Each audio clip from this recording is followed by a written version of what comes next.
Chapter 15, The Talk. Wanyenyekevu sat at the table as the councils and all the top military officials arrived. In the crowded room, his thoughts raced. They rushed there as quickly as possible, uncertain of the emergency. Wanyenyekevu rose to his feet. The time has come. I have been ordered to send everyone under 15 years old, anyone with disabilities, and anyone over 60 years old to my hometown so we can prepare for battle. Dark Eagle stood up. I just turned 60, 2 days ago. Wanyenyekevu looked at Dark Eagle. You know better than I do. It's better to obey than to sacrifice, plus there's a reason for the order. What? I don't know, but I will obey Sabaoth, and you know those who will try to defy him will die. Dark Eagle took a seat as disappointment covered his face. Wanyenyekevu said as he, too, took a seat, our children, the disabled and elderly, have to travel clear across this nation to safety, and Sabaoth has given us 1 year to do so. The last time I recalled, there were about 4,000 children in that age group, and I'm unsure how many disabled and elderly there are. But one thing I know is they are not all going at one time. I, too, have 2 sons who will make that journey, and we need to devise a solution and a path for their safety. They need to stay in our territory as long as they can. All technology and supplies must be enough to last the trip, of course, and we must protect them at all times, so let's get it done. Elijah stood up. We have technology whereby they'll be shielded from satellite imagery, heat signature that is, but if we put a battalion of hyenas in front and behind, it would look natural, in a sense. Obey stood up. It sounds like a good idea. They will appear to be sheep, but what about feeding them? They eat at least 35 pounds of food each. Who will carry that much food for a long trip?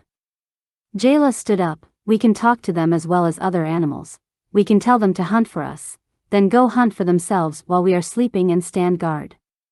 Jome said aloud, but they must stay behind once you enter Tallulah, for if anyone isn't enlightened, they will be torn apart by those hyenas. Wanyenyekevu paused. I didn't think about that.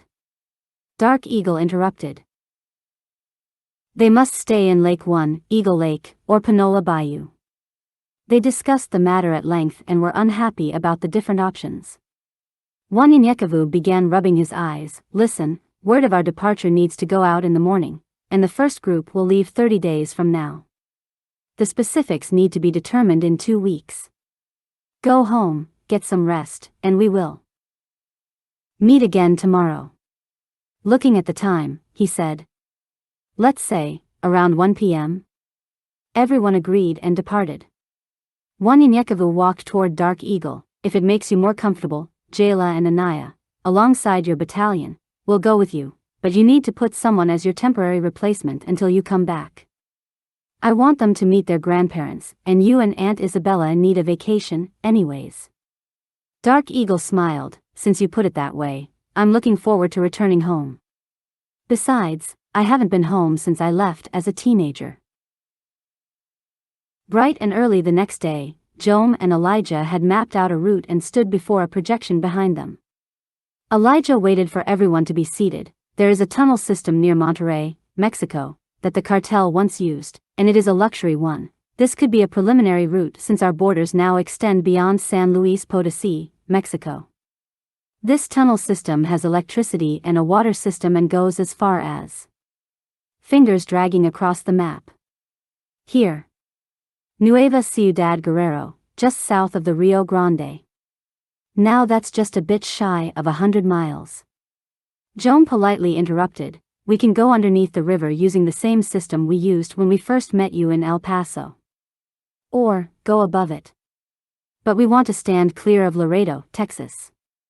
However, Guerra, Agua Nueva, and Falfurrias are clear of traffic. I suggest we have a small patrol to their north and south cloaked on sky crafts. Only thing is we don't know what condition any of these places are in or what, until we get there. Elijah continued, that's true, so for a basic understanding after the Rio Grande, we can head towards Lake Corpus Christi in Texas, but avoiding Houston while heading south to Galveston. Crossing this stretch of water to Highway 87, keeping straight to Highway 82, to the old McFadden Wildlife Refuge will be perfect for cover and the hyenas. Elijah enlarged the map. Here, Highway 87 will turn into Highway 35. Dark Eagle suggested we head north to Lawtell, Louisiana, east to the borders of Alexander to Highway 165, Highway 4 to 17, and finally to Highway 80. It doesn't matter if they travel day or night, these children will soon be warriors. They need to see anything and everything they encounter, and it will be a learning experience as well. It was for me. Snakes and other small and dangerous insects, not just wolves and bears, and, of course, the hyenas can handle anything out there. Wanyenyekevu said, point taken and made. Wanyenyekevu interrupted, Sabaoth has enlightened everyone headed home, so group them with their powers just in case they need to fight. In fact, that goes for everyone. We are not running, we are obeying.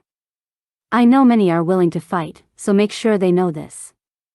It's only for a short time, but with all these people traveling, if anyone comes against us, they will be sorry they met us. Whatever route the first group takes will be the same for the rest. Start with the people to our south and work your way to us, except for Dark Eagle and his battalion. He will go with the first group because he knows our people. Horses, hyenas, and people traveling thousands of miles to Tallulah. I want one battalion to go ahead to set up rest stops every few hundred miles or so. One regiment with the group and one unit in the rear. Leave a company behind and set up camps for the next group that will follow behind them, and when the last group passes, they are to trail them to Tallulah. Afterward, all warriors will return home as soon as possible, but play everything by ear. They continued discussing the plans for another 2 hours before everything was finalized. Wanyenyekevu went home, looked at the floorboards of his basement, and removed a few pieces of wood. He grabbed his shovel and dug up the basement until he heard a loud thump. He removed the dirt and pulled out a wooden box using his hands. There, by his side, was Queen. The day has come? Wanyenyekevu said, yes, the reason your mother died. Queen sighs as he pulls a golden box out of the wooden box, and inside, wrapped in silk, were silver pennies. Wanyenyekevu carefully drilled small holes in the coins and placed leather strings through them as he turned to Queen, your necklace. Taking off her san, Wanyenyekevu replaced the leather and added a silver penny. He hands it back to Queen, then takes his necklace from around his neck and does the same. Grabbing a new metal box that Alicia made for him, he said to Queen, our DNA can only open this box here, but we have to program it first. Pricking his finger and then Queen's and placing their fingers together, a drop of blood fell in the centerpiece of the metal box, and it opened. Taking out enough pennies for their children, Wanyenyekevu placed the silver pennies in the new box, and putting the rest of the items back in the golden box, setting it into the wooden box, replacing it into the hole, and covering it back up. Queen and her brother's wives, alongside Aunt Isabella, cook a feast for dinner with everyone's favorite dish. An announcement demands that all immediate family come for an important family meeting. Dark Eagle and his wife Isabella sat at one end of the table. Wanyenyekevu and Queen sat at the opposite end. Shadrach, Meshach, Abednego, their wives, and all the kids sat along the edges. Dark Eagle said grace, and they all ate. After 20 minutes, Dark Eagle said, some of you know of my brother, and some of you never heard of him. This meeting is for that purpose and more. My brother, Shaka, and I are both from Tallulah, but as teenagers, we were always in competition with one another, and I guess it got out of hand, and we fell out. He moved to Ireland to live with our older brother Mal, and I moved here. There is no way I would have moved here on my own. Sabaoth set me up. Everyone laughed as he continued, but we both love Sabaoth dearly. He eventually married a woman named Lizzie and had children. One of their children was a little girl named Anaya, and her nickname was Chi, Queen's mother. Pointing to Wanyenyekevu's children, y'all grandmother. Everyone looked at Queen, and she smiled as he continued, in Ireland, they still had kings and queens and stuff like that. Anyway, their king, named King Joseph, ruled over the land. They called us this silly name, Wakatilians, and this King Joseph was simply a Computans man that sucked up to the Abenians, and they gave him this title, but it meant nothing to nobody but him. He was nothing more than a man who hated any authority other than his own. He was a cold-hearted, self-centered, arrogant, and drunken whoremonger until he met your grandmother, Chi. Chi was from the Kamaria clan there in Ireland. Her likeness to your mother was that of an assertive Wakatilians woman who would not settle for less than what she deserved. King Joseph often made trips to southern Ireland for their wine, fine liquors, and homemade beers. Winking at Aunt Isabella. She was a Wakatilians, and it was illegal to marry one during that time. As a matter of fact, it still stands today. The only way you could have one was to be a slave, but he pursued Chi. However, she resisted his seduction and refused to become his concubine.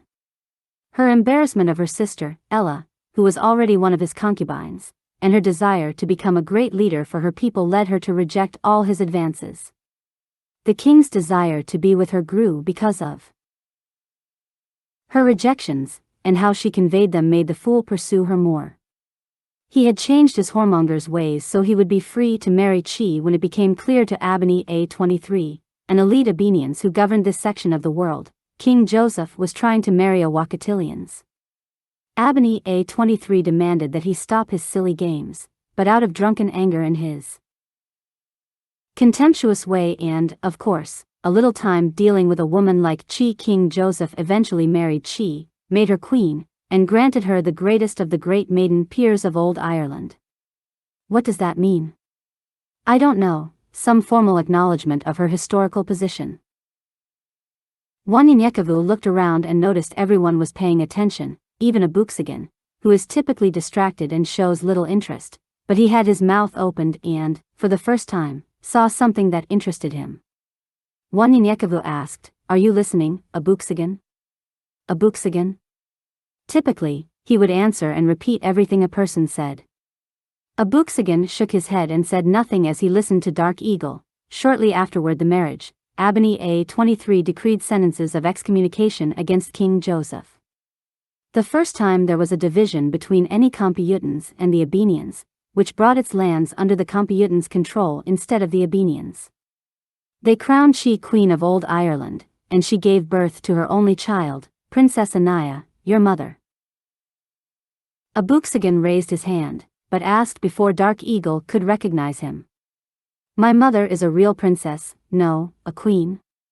That makes us royalty. Am I a prince? Dad, you're a king. Wanyenyekevu smiled, we are, in more ways than one. Everyone looked at Abuxigan in awe. Dark Eagle said, yes, yes, and who are you? And where is the nonchalant Abuxigan that we know? The Abuxigan who's not interested in anything. Everyone laughed as Dark Eagle continued, Anaya's gender disappointed Joseph. He was not entirely discouraged, for he said a son would surely follow. He loved Anaya for a while but wanted a son to succeed him. Once your mother was born, they went through some formality like a ritual, made formal announcements, and documented her birth in royal charters, ceremonies, and this and that. Wanyenyekevu saw Dark Eagle's food getting cold. Finish eating, Dark Eagle, I'll finish. Dark Eagle said. Thanks, my food is looking at me, and I'm looking at it. Pass the hot sauce. Wanyenyekevu smiled. They issue 5,000 silver pennies minted to mark the royal birth. Taking off his necklace. Here's one, passing it around the room as he continues, in keeping with traditions. As she left the royal hospital, she appeared on the building steps with her newborn for the public to see the baby. These ceremonies lasted for days before Chi's family headed back home. Chi's father, Shaka, approached her with tears in his eyes. From Letzi had appeared before him the night before. Abuxigan interrupted, this is the same man you asked me about, isn't it? Wanyenyekevu said, no, that was Yael. Abuxigan said. Oh, okay, go ahead. Wanyenyekevu laughed so hard as he looked at Abuxigan. Thank you, Abuxigan said, no problem. trying to remember his thoughts. Oh. Shaka told she he would return in 8 months and take the baby. She ended up here in Arizona and instructed her to tell no one, not even her uncle. Mal, for even he had sold his soul to the devil for greed. He wanted all royal documents of her birth. He continued pulling out those documents and showing the family. And 200 silver pennies. She agreed, and after 8 months. Abuxagan had got lost in the story, and Wanyenyekevu asked, "Did she make it, Abuxagan?" Abuxagan looked at Wanyenyekevu. "Pops, she is sitting right next to you, quit playing." Wanyenyekevu shook his head and Queen laughed, "I'll take it from here. My mother, Chi or Anaya, never saw her daughter again. With help from her sister, the concubine, Chi was falsely investigated for high treason by the Abenians and the Computans. She was arrested and sent to the Tower of Ireland, where she was tried by her ex-fiancé, Akai, and her uncle, Mal, and found guilty. According to old Ireland laws, she would spend her life in prison, but to please the Abenians, she was beheaded days later. Her charges against her were adultery, incest, abandonment, and witchcraft. After a formal apology from the king, old Ireland united with the Abenians once again, the Wakatilians of Ireland, and though life in Ireland was cruel toward the Wakatilians before Chi, it became even worse toward them afterward. Both the Abenians and Computans took revenge on the Wakatilians. It was so bad that they started immigrating to the Americas. Abuxagan asked, "Ireland has been around for centuries now. Why do they call it Old Ireland? Shouldn't it be New Ireland?" Queen smiled, "I can't tell you that one. But I do know the indigenous people of Ireland were originally Wakatilians." Dark Eagle, listening to Abuxagan and Queen, said, "Well, you know me and my brother made amends and realized it was God's will that he moved to Ireland for the sole purpose of her birth." They talked for a bit longer before everyone cleaned up and headed home. Wanyenyekevu stopped his children, "I need to speak to you a little longer before you head off." They all waited while Wanyenyekevu went upstairs. He asked everyone to take their sand necklaces off as he came down. Going around to each of them, he took off the sand, handed them a new leather rope, replaced the sand, and added a silver penny. "Everything I'm about to tell you, tell no man but your children, for there is a reason for all this, and you will know when it's time."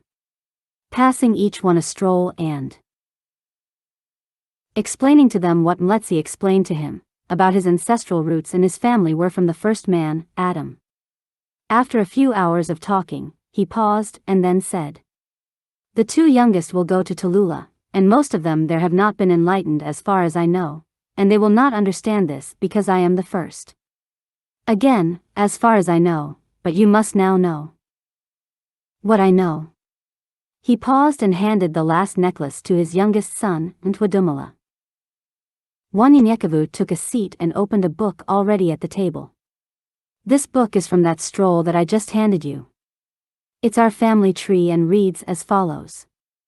Wanyenyekevu read the book naming the genealogy of his family tree. Abuxagan just sat there, absorbing the words as they came out of Wanyenyekevu's mouth. The family could not believe what they had heard. Mixed emotions of being shocked, surprised, and overwhelmed took the family by surprise. "That's what you meant when you said in more ways than one," said Abuxagan. "We are descendants of Adam, Isaac, Jesus, David, everyone in the Torah. We are the lions of Judah." They talked for hours before they knew it was the next day. After everyone left, Abuxagan and Wanyenyekevu spoke for many more hours, and it made Wanyenyekevu proud to hear how interested he was in learning his bloodline. Wanyenyekevu grabs Abuxagan and tells him to sit down. "If you don't remember any of this, remember this," Wanyenyekevu said confidently. "You are not and will never be greater than anyone, and you're damn sure aren't less than anyone. Remember that being humble is what you were called to be more than anything else." Wanyenyekevu gives Abuxagan a book of his poems and tells him, "These are my words, and I know you have the Torah in your heart. These are words from my heart, use them, understand them and learn from them as I did.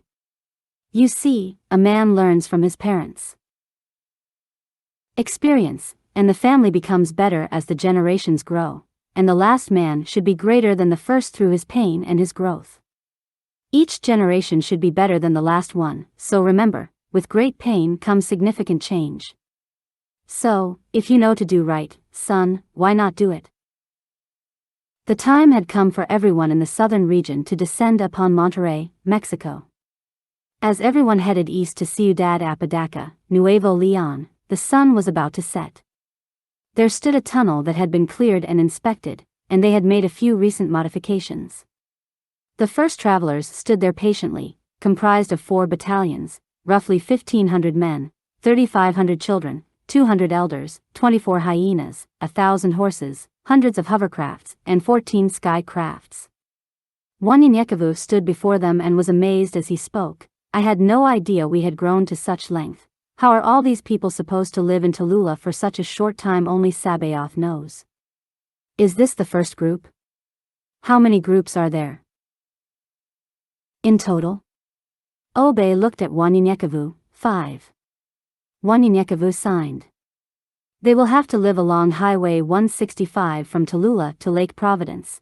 That'll be our entire community. Sabaoth is able. Obe shook his head. Yes, Sabaoth is. Standing in front of the crowd, he grabs a loudspeaker. May I have your attention, please? We can only go as fast as our weakest person, and since there are babies here with our elders, don't try to outdo yourselves. We have plenty of time, and we have Sabaoth on our side. Let's try to be patient and understanding. This will be an adventure. Most of you have never left this place, and some haven't been outside our territory since it became ours. So, watch out for one another. Sabaoth gives your gifts and talents, use them. That's why Sabaoth gave them to you, they are yours to keep. Once again, I have to say this. We are not running, we are obeying the word of God, for we are all soldiers and warriors of God. The crowd cheered as he continued. Now go. Am I my brother's keeper? The crowd shouted. Yes, I am. 2 speedsters left to the tunnel's edge and called out to the rest once they arrived at the other end. The area is secured and ready. Anaya and her hyenas took the lead, followed by her company. Family members hugged and kissed their family members as they headed toward the tunnels, saying their goodbyes as the elderly and children followed Anaya. Infants, some of their siblings, and the remaining elderly got on hovercrafts. They descended the tunnels, followed by Jayla, who had Nkwudumala on her horse as her company of hyenas and men followed next. Lastly, the men and their sky crafts hovered down in pairs until the last one could not be seen. The tunnel descended at a 45-degree angle for half a mile, then became straight for a quarter of a mile, before falling again at a 45-degree angle for 2 miles, and then it became straight for the rest of the way. The system was well lit once they passed the first descent, and for every mile or so was a manufactured pond with fresh water. This route followed Highway 54, with signs telling them what was ahead and above them written in Spanish and English. The kids complained after the first hour, and the elderly seemed to use the bathroom every minute. Anaya called on her earpiece. Pops, you need to bring more hovercrafts. The children and the elderly are complaining about being tired already, and we've only traveled for an hour. Wanyenyekevu responded. Get to Ciudad Saralvo, we will bring as many as we can there. I see now it's going to be a long trip.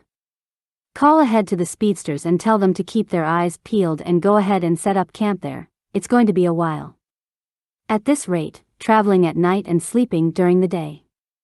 It's going to take roughly 80 days to get to Tallulah. The second group will leave when you arrive at the halfway mark, so in 30 to 40 days, he paused and then sighed. It is what it is, handle it, over and out. Dark Eagle, Jayla, and Anaya became frustrated along the tunnels as the complaints from the children and elderly grew. They waited on the men to bring more supplies and better transportation for the people. Above ground, a group of men brought as many hovercrafts as possible and took the horses back to the camp on the following day near Ciudad Saralvo. Since they were in the tunnels, they continued until they finally reached Nueva Ciudad Guerrero. They had timed the journey to where they would approach the area by sunrise so the speedsters could go to their next destination. Tallulah and Anaya let the hyenas hunt for food as the rest of their battalion went fishing in the nearby Rio Grande River. The people stayed near the mouth of the entrance and set up their camp there. Dark Eagle and his battalion prepared campfires and ensured everyone was accounted for. Once everyone had eaten, the entire base rested while a few stood guards over them. 2 days had passed, but they were out in the open, so many were on high alert. There was plenty of food left, so one technician made a makeshift refrigeration system for the next group to enjoy the rest, and they did this along the way when possible. When everyone was well rested, the warriors began checking the cloaking devices as they mounted on their sky crafts, keeping at least 2 miles north and south of the group as they directed a clear path. Before long, the people complained again. "I can imagine what Moses felt like now," said Anaya. They traveled to Guerra, Texas, and rested there for a while, but the speedsters continued and traveled to Agua Nueva. As planned, the speedsters went a few miles ahead of them. Since this was the first group, they expected disappointments and confusion, but Tallulah and Anaya confidently led the group. They journeyed to Falfurrias, Texas, then to Orange Grove, Texas, a brief stop in Mathis, Texas, then headed south to Corpus Christi, Texas. Some journeys were long, and some were short, but no enemies were in sight. After leaving Corpus Christi, they called back to camp on a secure line to contact home base about whether it was safe to send the next group. They discussed their itinerary as they continued along Highway 87 to Highway 82 to reach the Old McFadden National Wildlife Refuge in Louisiana. Chapter 16, Louisiana. The people were in awe as they set their sights on beautiful Louisiana. The air was refreshing, and the water was delicious, but with great beauty came great danger. Otters, deer, minks, muskrats, raccoons, possums, rabbits, squirrels, nutrias, turtles, alligators, woodcocks, skunks, foxes, beavers, civet cats, armadillos, coyotes, bobcats were just a few animals they saw. However, the mosquitoes, oh those nasty mosquitoes, they hated with a passion. Tallulah and many in her battalion were amazed and happy to see the new creatures they had only seen in pictures. The different types of snakes and the black bears were her favorites. They could hear the people slapping and swatting the mosquitoes before Dark Eagle stopped the caravan, started a fire, and smothered it to create a smoke-filled forest. "These bad boys are out of control. I forgot about these darn mosquitoes, and I sure don't miss them," Dark Eagle said as he, too, was seen swatting the mosquitoes. They mixed lavender oil, vanilla extract, and lemon juice into a container and handed them to the people, instructing them to rub them on their clothes and skin. The people complained less, and the children enjoyed their journey and learned many new and different things about their surroundings and the history of the land that many recalled reading about, but being there had an entirely different meaning. They passed Pecan Island on Highway 82, and Dark Eagle was teaching when he got a message on his earpiece. Dark Eagle. It was Miguel, the speedster. "Go ahead, Miguel," Dark Eagle replied. "We have a situation here. There's an old bridge about half a mile long and about 60 feet wide. It looks sturdy, but there's no other way to cross to the other side unless we travel over 100 miles around it." Dark Eagle hesitated. "We will take a look at it once we get there." When they arrived, Dark Eagle and some engineers inspected the bridge. Miguel approached. "I went ahead and searched for different ways to get to the other side, but it's much more dangerous than this way. White Lake is to our west, and Vermilion Bay is to our east, and there's at least a 50-foot drop." Dark Eagle and his men surveyed the bridge and voiced their options. "It's simple, everyone goes across one at a time until everyone has passed," shouted one elder. Dark Eagle agreed. Everyone made it across safely as the speedsters headed up the road to survey the land ahead of the group. Keeping their primary route in mind, they headed north on Highway 35 until they reached Lawtell, Louisiana. Dark Eagle shouted, "Lawel, and began laughing. Isabel, remember, I used to tell you about the trips we used to make with my uncle every year? Isabel frowned. Yes, it was Lael, as you said. Dark Eagle said. My uncle called it Lael, the name was Lautel. Lautel, Louisiana. He was the type of person who hated anyone who corrected his speech, just a countryman with a country heart. This is it, I didn't remember until we got here and saw that. Pointing to a large boulder, getting off his horse, he started digging up some of the earth around the boulder. Yep, here it is.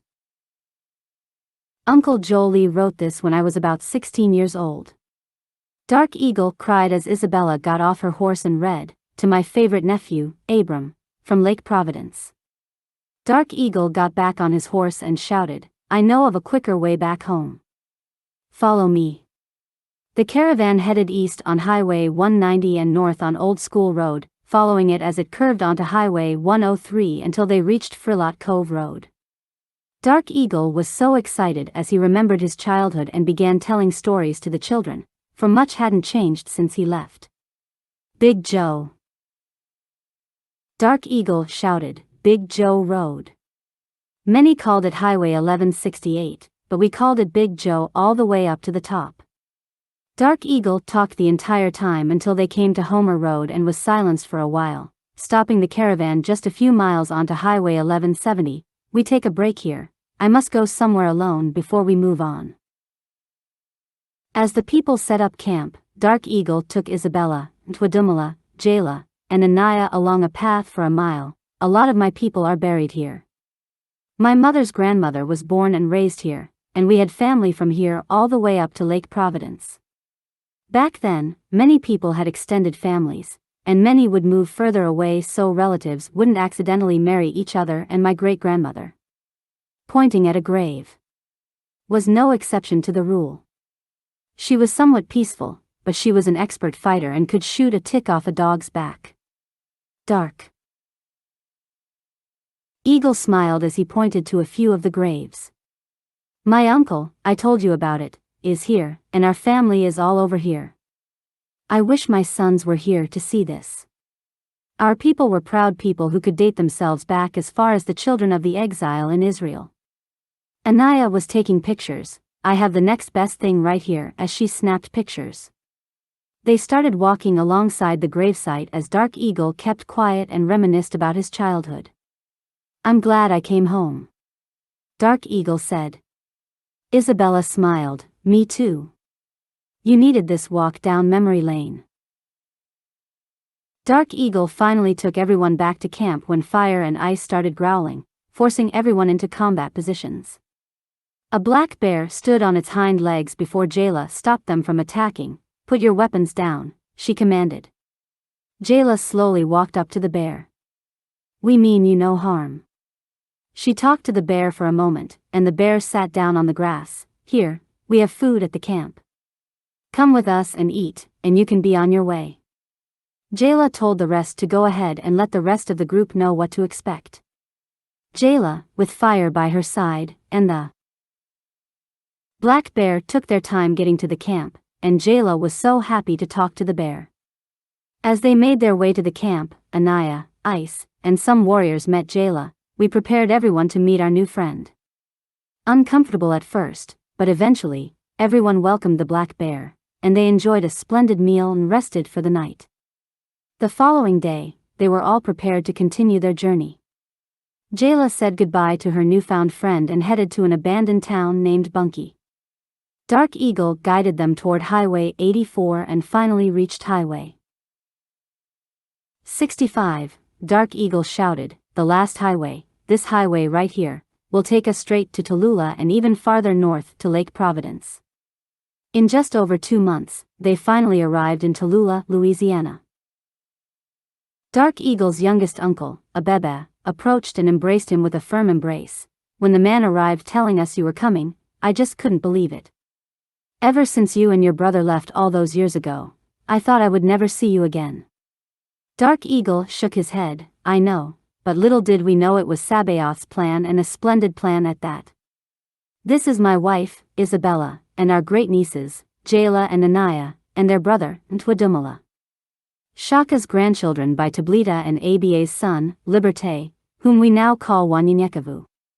Jala, Anaya, and Ntwadumala approached Abebe alongside fire and ice. Good Lord, what kind of dog is that enormous-looking creature? Dark Eagle smiled. We have an entire battalion of these, but we left them back at that old truck stop. They are hyenas from Africa. Look, there is so much to tell. We must get these people settled in, and we can talk while doing so. Abebe looked at the crowd. There are a lot of elderly and children here. He hesitated. Well, they abandoned Tallulah many years ago, just like most of the state. Many live here in the wooded areas to avoid being attacked by those sky people who shoot us for sport. You can live here, but it's dangerous. Dark Eagle laughed. These little children and even the elderly are skilled warriors and have been blessed by Sabaoth himself. These are not all. About 3 or 4 more groups are coming. Scratching his head, Abebe said. How do you expect to feed so many? Dark Eagle smiled. We have come prepared. We have brought plenty of seeds, fruits, vegetables, and, of course, herbs. Until then, how's the fishing on the Mississippi? Abebe looked at Dark Eagle. Don't think it will even run out, plus there's plenty of ducks, coons, and deer around as well. Abebe showed Dark Eagle around town while Jala, Anaya, and Ntwadumala got on their horses along with Fire and Ice, walking by their side, and headed toward Lake Providence to meet their grandparents. They saw no one until they came to Wilman. Ntwadumala whispered, Men are hiding in the trees, following us. Anaya said, I see, but they are curious, not dangerous. The men followed until Anaya shouted, Hello. The man ran off. What's wrong with them? Ntwadumala asked. Jala shrugged her shoulders, You tell me. They continued north for half a mile, and Fire and Ice growled and stood in front of Jala and Anaya's horses. Who are you, and what do you want? They heard a voice but saw no one. How is it that a man of Sabaoth hides in the darkness? Face me, or be on your way, shouted Anaya. Ntwadumala grabbed 2 stars from his pouch and twirled them between his fingers as 2 men came forward. We don't want any trouble. We are not used to seeing magnificent beasts like that, and your clothing looks like ours, but it has a unique look. Jala said, As your people, we should share the same customs and traditions, but we are from Arizona. Sabaoth has sent us here to see our grandparents and bring his people peace, for I have seen you'll hide in the brush since we left Tallulah. Sabaoth has not given us fear, but has given us peace. I am Jala, and this is my brother and sister, Anaya and Ntwadumala. We are from the Tallulah clan, come to see our grandparents, Tallulah and Aba. The man then said, I am of the Tallulah clan, and I don't know you. Jala and Anaya jumped off their horses and hugged the man with a big smile as she told Fire and Ice to sit. We are daughters of Wanyenyekevu. Oh, I forgot, you call him Liberté. The man's face lit up. I haven't heard that name in 30-something years. I am Bodaway, his brother. This is Uday and Abebe. Jala and Anaya shouted. Uncle Bodaway. Jala wiped a tear from her eye. We have heard so much about all of you. She took out her tablet and showed Bodaway a picture of Wanyenyekevu and their family. Is he a king or something? He looks like royalty. Anaya smiled. We all are. Bodaway and Uday stayed behind while Bodaway turned to the men and told them to go ahead of them and gather his brothers and sisters and meet them at his parents' house. Uday looked at the young ladies. I am Uday. Your father saved my life many years ago on his way to Arizona. Anaya nodded. Yes, he has told us of you. Uday continued, unsure, but I might be the first Anacatis he converted, and I have lived with and formed a family among your people. He is a good man. When you see him again, please tell him I said hello and thank you. Jala said. He does that with people, and now we have Computans and Anacatis that live with us, and collectively we are called Mestizos. We cover most of the western region serving Sabaoth. Uday said, Sabaoth is able. And they all said, yes, he is. This thing with Wanyen. He struggled with the name, Liberté. What is it? Pointing to her tablet. Anaya said, it's a tablet, a computer. Uday continued, it mustn't be seen amongst the people, for they fear it is evil. Anaya smiled, we are well aware, and I will print them out before we get there, so you can have them. They talked along the way and started seeing a large group gathering at a large old 2-story house. Jayla looked at Fire and Ice, these are my people, don't harm them, do you hear me? Abebe looked at Jayla, they are very trained, and they act as if they understand you. Anaya smiled, they do. Fire and Ice walked alongside them.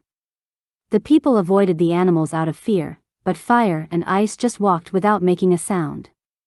Abebe looked at the animals, and as he looked up, he started introducing people, these your cousin Maine, Esli, Iktika, and Kamaxli. They shook hands and hugged people along the way. Sitlali, Isli, Izel, Mazatl. At the door, Abebe said, more cousins Quali, Juno, Lafayette, Iknoyatl, Ihuikatl. The house was full inside and out. Abebe took Anaya and Jayla by the hands when he entered the house. Your uncles Mekwi, Seku, and Chaska. Your aunts Datest, Ieta, Halona, Isi, Lomahungva, and Magaskai. And of course, your grandparents, Tablita and Aba. There were hugs and kisses as they all cried. Aba said, baby, let me look at ya. Squinching her eyes, she turned and told one of her grandchildren, Gal, reach me my eyeballs behind ya, on the shelf there. Jayla and Anaya had a strange look on their faces as they turned and looked at Abebe, eyeglasses. Wanyenyekevu tried to help them out before they left with some of the words they used, but Jayla and Anaya sometimes had to piece together what they were saying. Aba put on her eyeglasses. Gal, you deaf. What's that thing you got in your ears there? Anaya said. Oh, I forgot about that.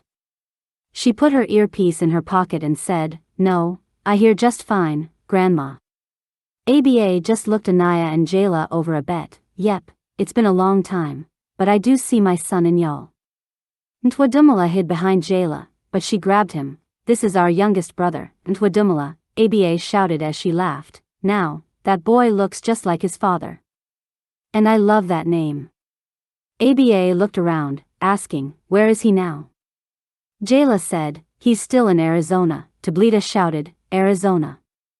Why, in God's name the boy sent 2 girls halfway across the country? I'm gonna give him something to talk about when I see him. Tablita was old and frail as his grandson, Seek, helped him stand up. Now, I'm mad now. Anaya said, no, Grandpa, we are about to engage in war, and he sent the children and elderly here until it is over. An order by Sabaoth.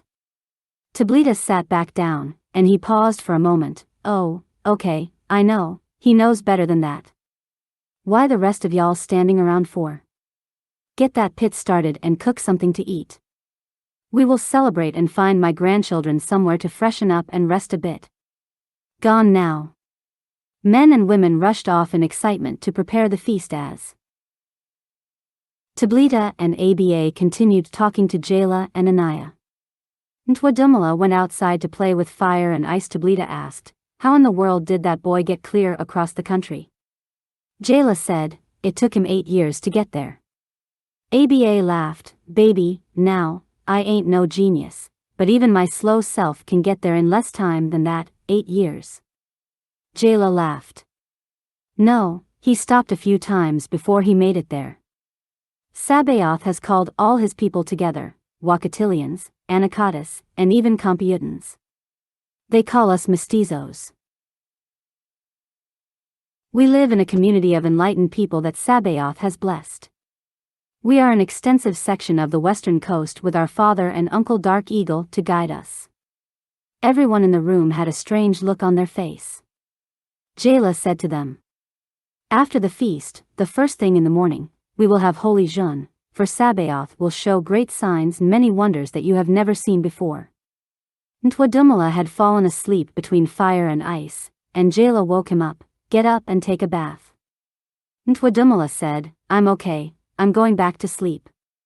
Grabbing him by the arm, if you don't get up and go up there and take a bath, little boy.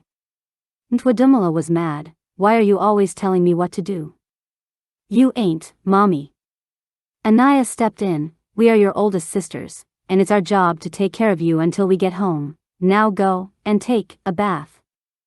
Tallulah and Anaya went upstairs, freshened up, and took a nap. They were awakened by large drums and music and the powerful aroma of different food they had never smelled before. They rushed downstairs, and Anaya asked, What is that smell? It smells so good. Aba smiled. That's an underground pit with a whole hog smothered in all types of seasonings. Got some fried cabbage, buttermilk, crackling cornbread, candied yams, corn, just the works baby, just the works. Now, let me get back in the kitchen, and dem strange looking dogs of y'all just sitting on the gharry, looking stranger than ever. Fire and Ice stood up as they walked outside and followed Tallulah and Anaya everywhere. About an hour later, Dark Eagle and his wife rode up on his horse. The people pointed to Tallulah and Anaya as they all met and walked into the house. It's been a long time since I've been here, but some people pointed me to your location. I was trying to raise you on your earpiece, but I realized that they are not used to technology, so I came on my way. Your battalion's await at that truck stop, but they have plenty of food to eat and rest comfortably. Tallulah looked at her grandparents. I'll be back in a few. Aba looked at Dark Eagle as Tallulah walked outside and grabbed her earpiece. Whose child you be? Dark Eagle smiled. My mother is Tamika, and my father is Jacob. They have been gone for a long time now. Aba paused for a moment as she thought about Dark Eagle's words and then said, Oh, I know y'all you. You're Abraham and your brother Shaka. Anaya interrupted, Our grandfather is Shaka. Aba continued, Abraham is your great-uncle, okay. I remember when you and your brother were fighting over. What was that gal's name? Dark Eagle smiled again in embarrassment. Isabel smiled, Emily. Dark Eagle trying to change the subject, Oh, I'm sorry, this is my wife Isabel and... Aba interrupted him, Emily. Yep, that was it, and you know that gal got 25 kids by 6 different men? Tallulah, shaking his head, Aba, now you oughta quit that. That gal had 15 kids by 5 men. Aba said, She still ain't no good, to no man. I hear she lives over there in Mississippi now, working on her 7th marriage. Who fool enough to marry her but? With her old tail. Need to seat down somewhere. Tallulah looked at Dark Eagle, pay her no mind. Have a seat. Dark Eagle looked at Tallulah as she returned. We should be on our way back pretty soon, Tallulah said, Yes. We will have holy jeûne tomorrow and be on our way by noon. I just told our battalions. Tallulah said in surprise, You girls have a battalion? Of your own? They said together, Yes, sir. Tallulah was in tears. Sabaoth has blessed my boy and my grandchildren. I named him Liberté because when your grandmother told me she was pregnant, myself, was going through it, but the weight was lifted off me, and I felt peace. I told your grandmother he would be named Liberté, for he was our liberation. Liberté was the motto of France and the Republic of Haiti, and it kept showing up before she told me she was pregnant. Don't get me wrong, I love Sabaoth and always will, but that announcement filled me with the spirit of liberation. The day he left, well, that night, I had a dream, and I heard a loud and powerful voice speak to me, Behold, Wanyenyekevu, for he is blessed. It wasn't until I called out that name the day he left, and he turned around, that I knew Sabaoth called him. Anaya said, We are the Tallulah clan in Arizona. So emotional, Tallulah and Aba started praising and thanking Sabaoth. At 5 a.m. the following day, many men, women, and children in Tallulah from Arizona came to the holy Jun. Tallulah had demanded that all kinsmen be there. Tallulah and Anaya were in front of the crowd. Tallulah looked at the people as they approached. Ezekiel 3 verse 12 says, "The Spirit lifted me up, and I heard a great rumbling sound behind me. Blessed be the glory of the Lord in his dwelling place." The crowd said, "Amen." Tallulah continued, "For what you're about to see, experience, and feel is all the power of Sabaoth. My Father has taught me, and many others who are not of us are now a part of us.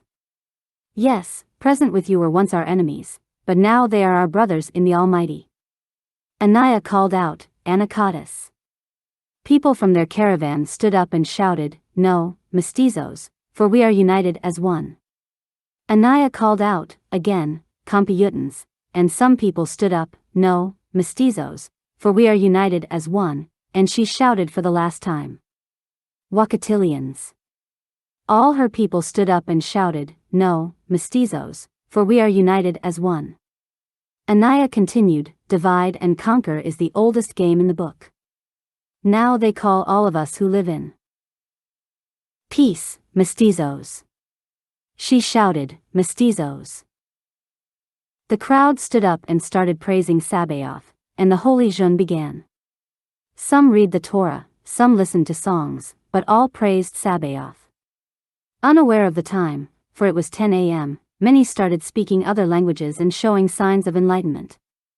Some began to be afraid, and others began praising harder as the crowd from Arizona began to help those that had been enlightened. The children from Arizona started speaking to the people, showed their gifts, and assisted the newly blessed. Tallulah shouted for the people to listen, saying, "On the days of Pentecost, they were all together in one place. Suddenly a sound like the blowing of a violent wind came from heaven and filled the whole house where they were sitting. They saw what seemed to be tongues of fire that separated and came to rest on each of them. All of them were filled with the Holy Spirit and began to speak in other tongues as the Spirit enabled them, also spoken by the prophet Joel, 'I will pour out my Spirit on all people.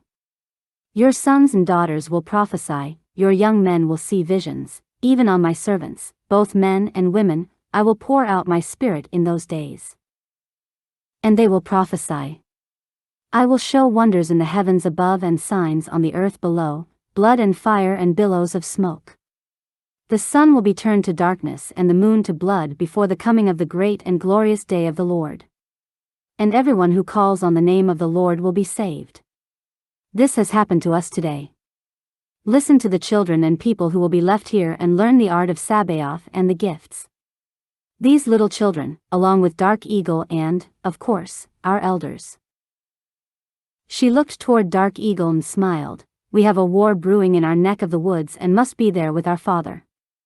Tallulah was excited and still praising Sabaoth, but he grabbed Aba, and they grabbed a few bags of food and walked Tallulah and Anaya to their horse.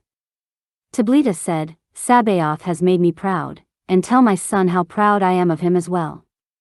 It's been a long time since Sabaoth took him away from me, but Sabaoth's plans are better than mine."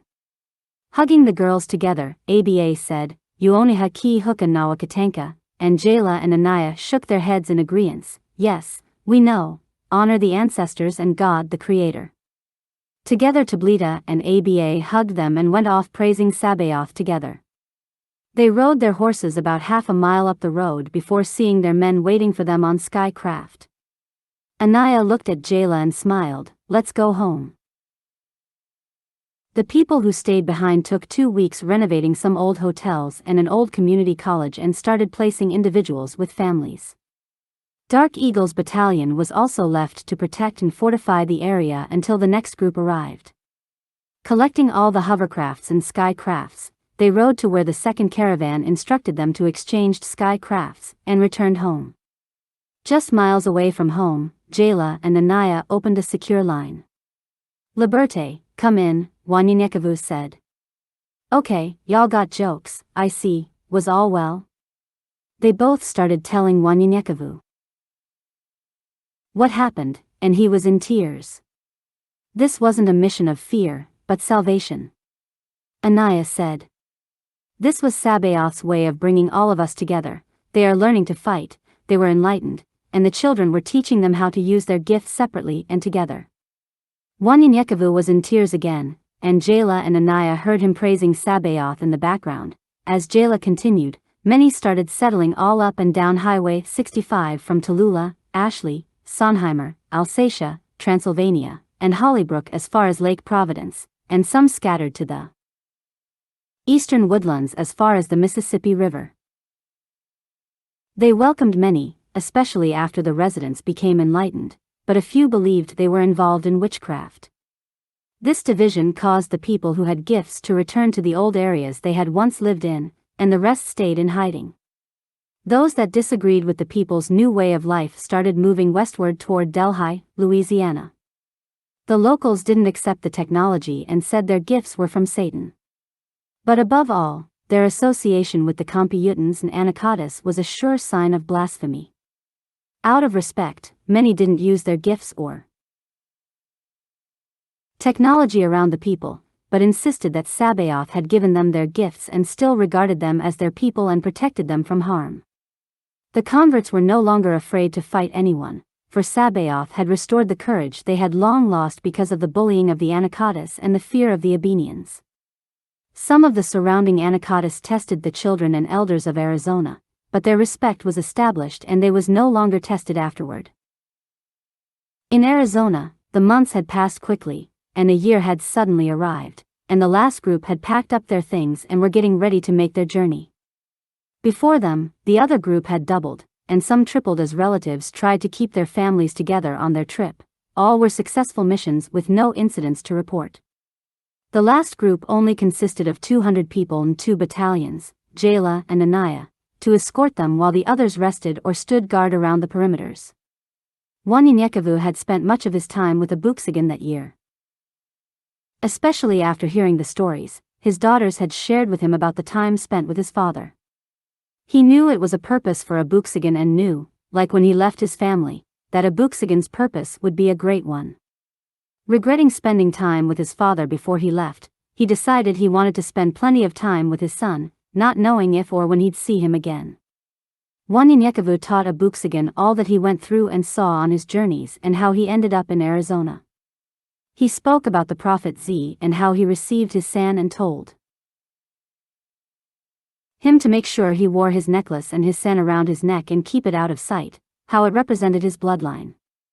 They laughed and joked around. Abuxigan was proud to be Wanyenyekevu's son and never thought about why his father was telling him all he was telling. He just enjoyed the time together. One day they went fishing near Verdugo Park. Wanyenyekevu was in deep thought when he heard Abuxigan. I always hear you and mommy say, I penny for your thought. Wanyenyekevu laughed and grabbed Abuxigan by the shoulder. It means, what are you thinking about? I was thinking about all the times Satan has tried to separate this family but has failed. Sabaoth has always revived and restored us. Abuxigan, leaning against a tree, asked, what do you mean? Wanyenyekevu smiled, well, I know you know of the story of a Johnny in decay, but let me tell you of Skidmore Claiborne. Like a Johnny, he was another lone man that saved our family history because of love and his family. He raised his only sister as a daughter. They called her Auntie, and her children and grandchildren called her by that name. While I'm thinking about it, she was also a Johnny's great-grandmother. Skidmore was born in 1834 in North Carolina, and they said they lost their father in Georgia during an event called Weeping Time. So, their father who was either sold or separated during this event. If you ask me, he probably died if they had done that to me. I would have gone down, not without taking 1 or 2 with me. Wanyenyekevu saw Abuxigan was listening and took a seat on the ground. Abuxigan said, Weeping Time, I remember reading that story, but I didn't know it had something to do with my family. Wanyenyekevu smiled, it very much did. Abuxigan cut him off again, and Wanyenyekevu just listened, where a group of men, women, and children who were kept in holding pens at a racetrack outside Savannah for a week to allow buyers to inspect them like cattle before bidding on them. Wanyenyekevu said, yes, it was. Abuxigan continued as Wanyenyekevu tried. not to interrupt Abuxagan when he spoke to make sure he was correct and to see what he knew. The buyers would pull the slaves' mouths open, look at their teeth, make them perform exercises to see if they were fit and ask if they could still breed, and with the women, well, I rather not say. It was also the largest slave auction in over 2 days. They called it weeping time because families were being pulled apart, and everyone was crying and screaming. Abuxagan paused as he felt saddened to speak about it. It rained the entire 2 days non-stop, also, therefore, weeping time. Some believed Sabaoth was crying as well. Wanyenyekevu said, I believe he was. Wanyenyekevu smiled because Abuxagan's enthusiasm and energy impressed him by telling the story. Now, this is what is written, but I'm quite sure the slaves would tell us a different story because it was, after all, a liquidation sale. Wanyenyekevu said with a sad look on his face. Abuxagan said, I know they enjoyed raping men, women, and even children. Pops. Abuxagan paused for a second. What stood out in my mind was how they sold 3-month-old babies for like $1,200, but men $250 and then had the nerve to give each slave $1 when they sold them, $1. Abuxagan sat there in silence for a second before Wanyenyekevu spoke. Anyways, as I was saying about Mr. Skidmore Claiborne. I'm unsure how they ended up in Georgia from North Carolina, but your guess is as good as mine. Maybe the Butler family was the family's name who sold the slaves. Perhaps they had dealings with the owner of Skidmore and his mother's master. But they sold him and his mother to a man named Mr. Claiborne. It so happened that they were one of the last ones sold and got a deal for the two of them. I believe it was $400, a 2-for-1 sale. Later on, his mother had a child with another man, and Skidmore promised to take care of the child as his own. Their mother's name was Ludi Claiborne. Ludi, or it might have been Lula cause they didn't know how to read or write back then. She was born in 1876. The pain of his mother's death, the Civil War, and a few other factors drove Skidmore to Louisiana. Wanyenyekevu picked up his tablet, searched it for 2 seconds, and said, Here it is. Showing it to Abuxagan, Wanyenyekevu said, This is the 1880 census, 4th Ward, Madison, Louisiana, U.S. Here read it. Abuxagan grabs the tablet and reads. Head, Skidmore Claiborne age 46, wife, Jane Claiborne age 40, son, Ely Claiborne age 15, son, William Claiborne age 10, son, Isaiah Claiborne age 8, son, Gibbs Claiborne age 7, son, Ensign Claiborne age 6, sister, Ludi Claiborne age 4, and son, Louis Claiborne, age 1. Abuxagan paused. Who are these other people? Wanyenyekevu said, I'm not sure, they might have been relatives or friends, but it's clearly another family, the Johnson family. Skidmore's children called her Auntie, and the name stuck with her. Auntie later married Jake Wilson, and they had a large family, and our bloodline continued through Catherine Wilson, their daughter. Hours had passed, and they had realized the time had slipped by them.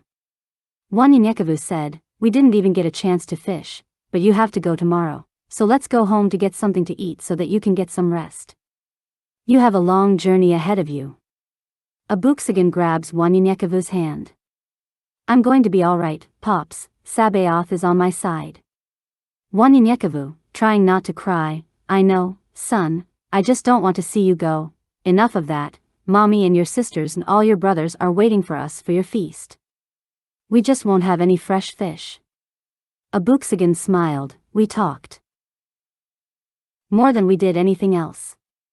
The only thing I did was unloaded the tackle boxes. Wanyenyekevu rubbed Abuxagan's hair. It's okay, it was well worth the time.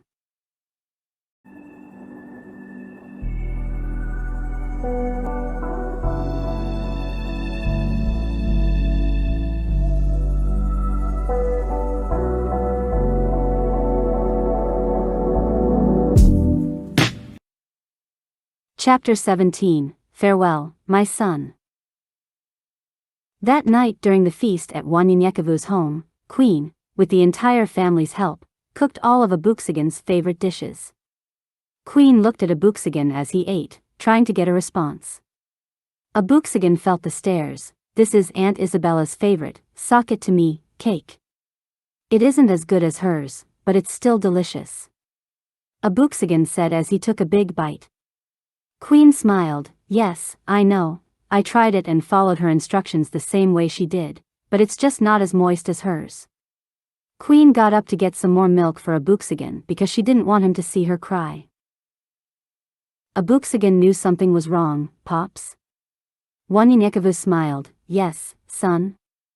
Abuxagan stood up and looked at everyone's face. I remembered you telling me repeatedly that a third-eyed view will always be better than a bird's-eye view. Wanyenyekevu smiled. It is. Abuxagan continued. You and Mommy are not telling me something. Wanyenyekevu cleared his throat. Well, there is something. As Queen returned with the milk and placed it on the table, Wanyenyekevu looked at Queen. Baby, please, have a seat. Wanyenyekevu turned to Abuxagan as he looked at all of his children.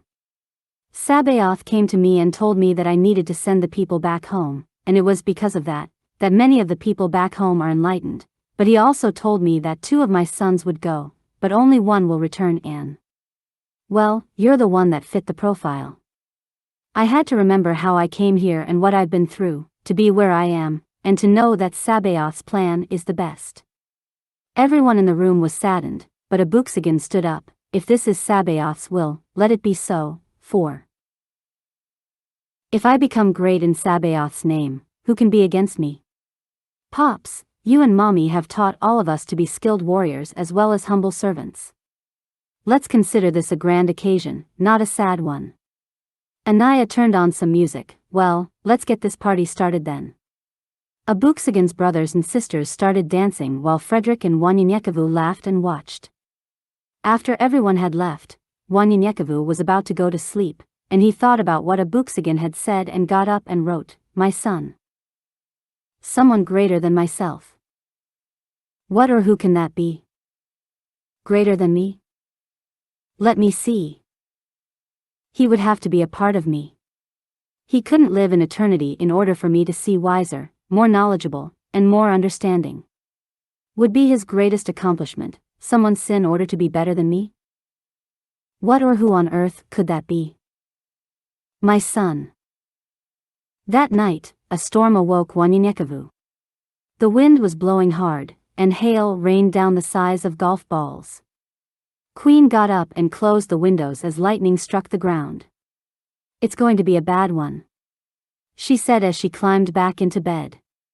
Wanyenyekevu sighs. It sure sounds like it. As the storm continued the following day and lightning flashed across the skies. Friedrich came by and reported to Wanyenyekevu. It's been raining for a while now on the eastern coastline and in the south.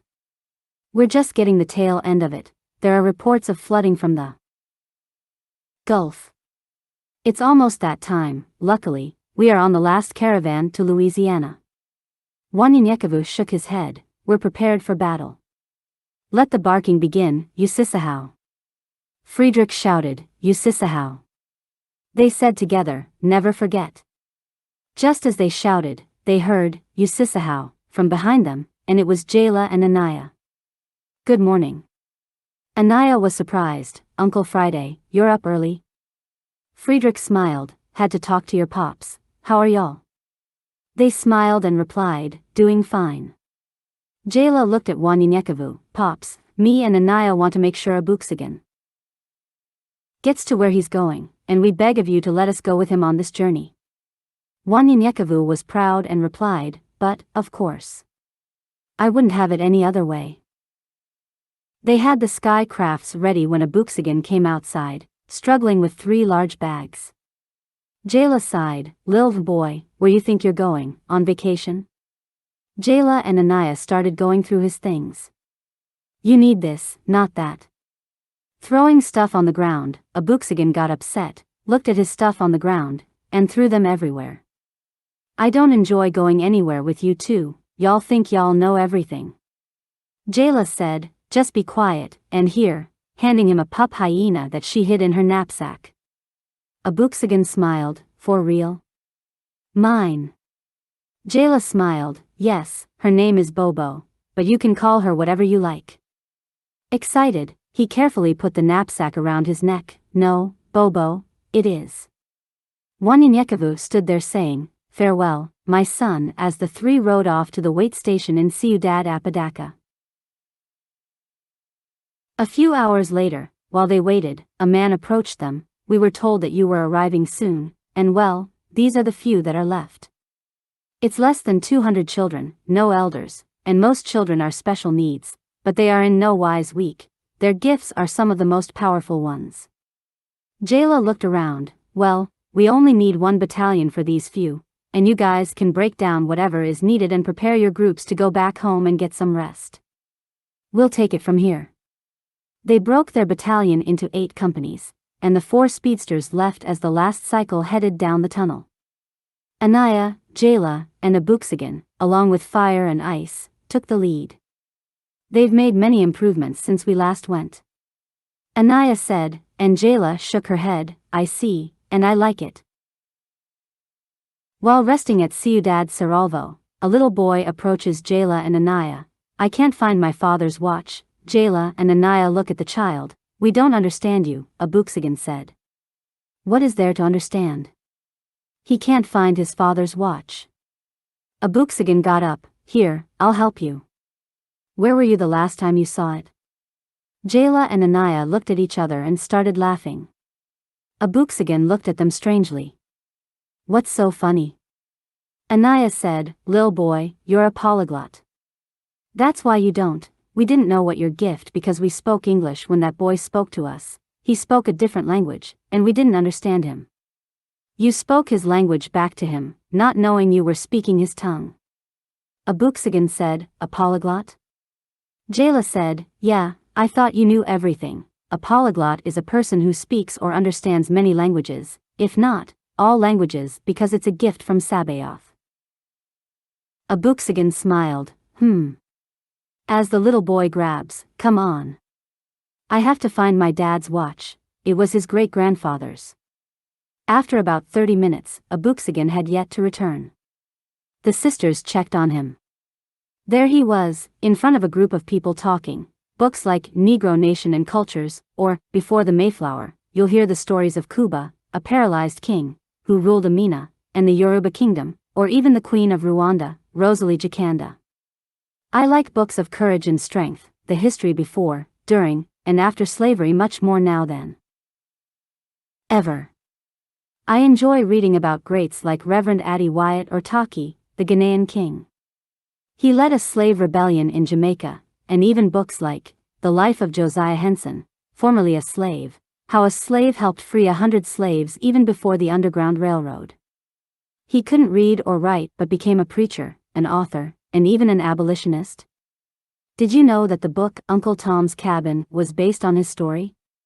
But my favorite are stories of bravery like Saronia Mangu, who fought the French in the Battle of Logo, or even Toipurina of the Kumavit tribe. This Native American heroine rallied her people to fight against genocide, colonization, and cultural oppression. Seeing his sister, Abuxigan hesitated for a minute before he continued, "I got to go. But let me tell you a little bit about Toipurina." "For over 50 years, Jayla interrupted, "Abuxigan, I thought you were looking for a watch?" Abuxigan said, "We find it," and we started talking about different stories and books, and people started joining in. Jayla shakes her head. "Well, tell this story and come on, we gotta get up early in the morning." As she walked away, Anaya asked, "Why didn't you stop him?" Jayla said to Anaya with a smile on her face, "When he throws his hands in the air and starts getting loud, he's about to get started." Anaya laughed as she thought about it. "Yeah, you're right." As they walked away, they heard Abuxigan continue his story. 20 missions and about 50 years later, these were not religious caravans trying to win souls, for why did they have the military with them? Padres were living side by side with armed soldiers. These soldiers guarded the mission and helped keep the so-called new converts compliant while converting the local people to Roman Catholicism. They would punish them by whipping or caning them if they found out they were practicing their own spiritual beliefs or sacred customs. There were reports of women being abused, raped, and forced baptized. Like always, they almost decimated the native population, killing thousands of people among the 50 communities in the valley. That doesn't sound like Sabaoth to me. Abuxagan got louder, but there was a lady, by the name of Toipurina. Toipurina's home was in San Gabriel, and her people, the Cumabit, became known as the Gabrielino. Many reject the cultural assimilation imposed on them. Toipurina was a respected religious leader and medicine woman amongst her people. Through her trading and spiritual guidance, she learned to speak many Tongva languages and became a persuasive communicator.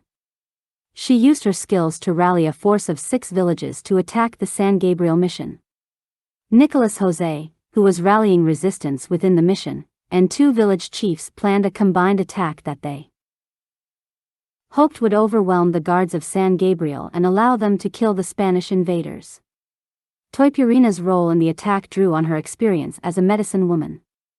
She immobilized the priests using her spiritual powers while the warriors eliminated the guards. The warriors approached the mission. Unarmed, Toipurina stood by, encouraging them to fight. They scaled the walls of the mission, and the revolt began. The battle was quick. The Spanish soldiers ambushed the attackers. Most warriors, including Toipurina, were captured because a soldier who understood some Tongva and overheard people discussing the planned revolt had tipped the missionaries off. Jayla was reading a book as Abuxagan returned and sat down. You all of a sudden sound like Pops. How is it you know everything but don't like anything? Scratching his head, that's not so. I like history now since I found out I'm somebody through Mommy and Daddy. Jayla said, you were somebody when you thought you weren't, but now you know you're somebody because of Mommy and Daddy? You're crazy, lil boy. You were always somebody and just didn't know it. Abuxagan was embarrassed and then got mad. You are always fighting me. Always telling me what to do. Jayla looked at Abuxagan, all this because I told you, you were somebody. Lil boy, if you don't get out of my face, I'll show you why. And what for? Abuxagan scratched his head and tried to walk away. Anaya stopped Abuxagan, little brother, your embarrassment of the truth hurts your feelings. One must stay humble at all times. We are the eldest, our job is to correct your mistakes and protect you. I would rather tell you the horrible truth than a sweet lie. Understand that we all have our jobs to do. My enemies are in front of me because I'm a warrior. I fight and must know the truth. My truth is simply to kill or be killed. You are a teacher or preacher, your enemies can walk with you, and you won't even know it. I admire your gift but don't put mine, or anyone else's down. Remember, Pop said we are a body and have our jobs to do. Don't let the little finger be jealous of the thumb, they have to work together to be powerful, as a fist.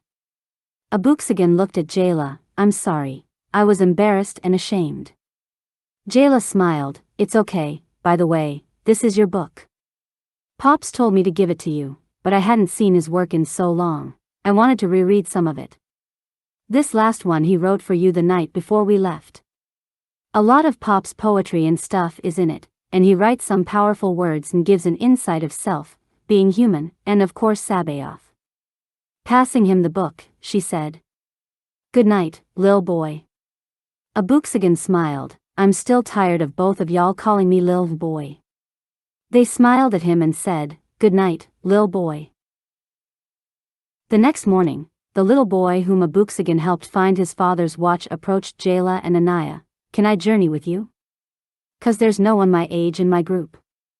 They looked at Abuxagan with blank stares. He wants to come with us, Abuxagan said. They shook their heads in agreeance. As they headed out, the boys started chatting with Abuxagan. Look, what I can do, and morphed into different objects. His gift amazed Abuxagan. Here, turn into Bobo. The little boy looked at Abuxagan. As long as I touch it or see, I can be it, but not animals. Just objects. After seeing his gift, Jayla and Anaya couldn't comprehend what the little boy was saying. But saw his gifts, he's good for his age.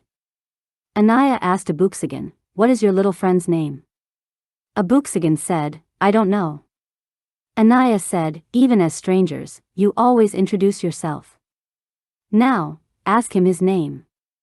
Abuxagan asked him his name, and he said, "Oh, I'm sorry, my name is Dung, it's Vietnamese, spelled Dung but pronounced young, and it means courageous." Abuxagan turned to Anaya, with an attitude. "Dung." Anaya shook her head, "You better change your attitude. That's why we call you Lil Boy.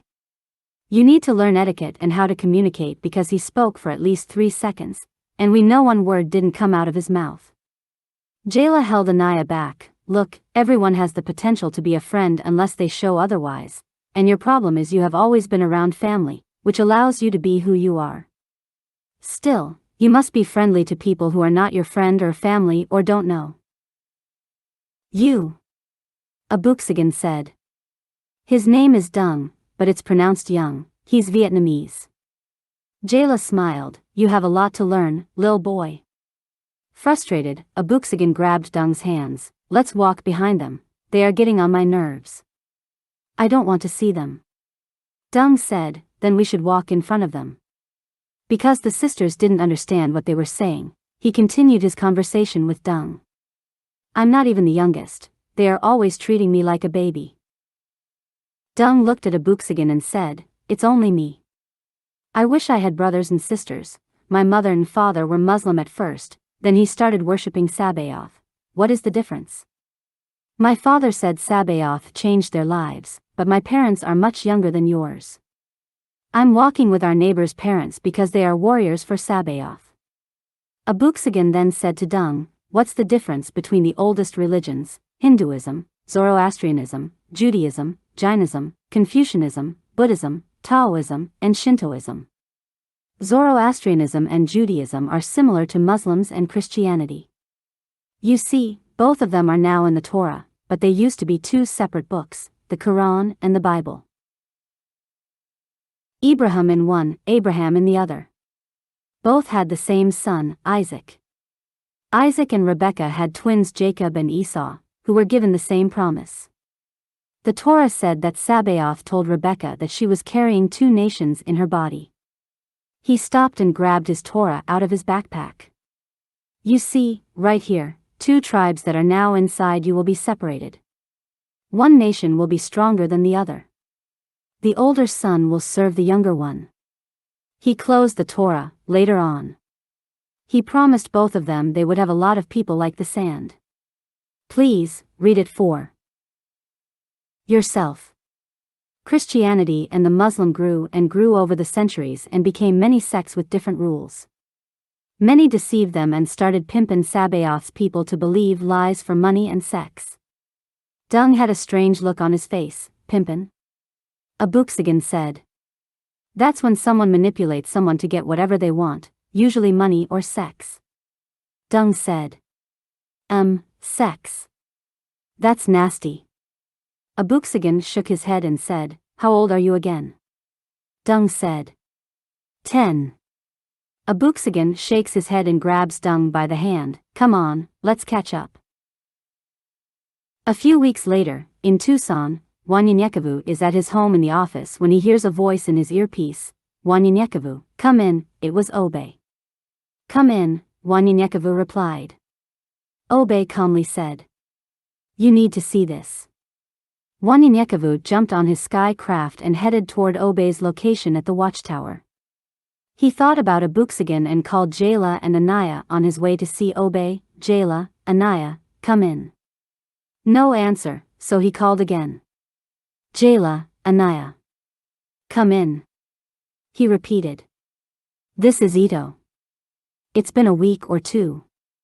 Jayla and Anaya cannot be reached because they are in a dead zone by now, and communication is not transmitted or received in these areas.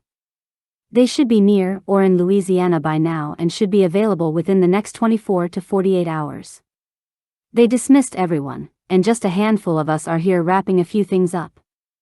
Wanyenyekevu responded, 10-4.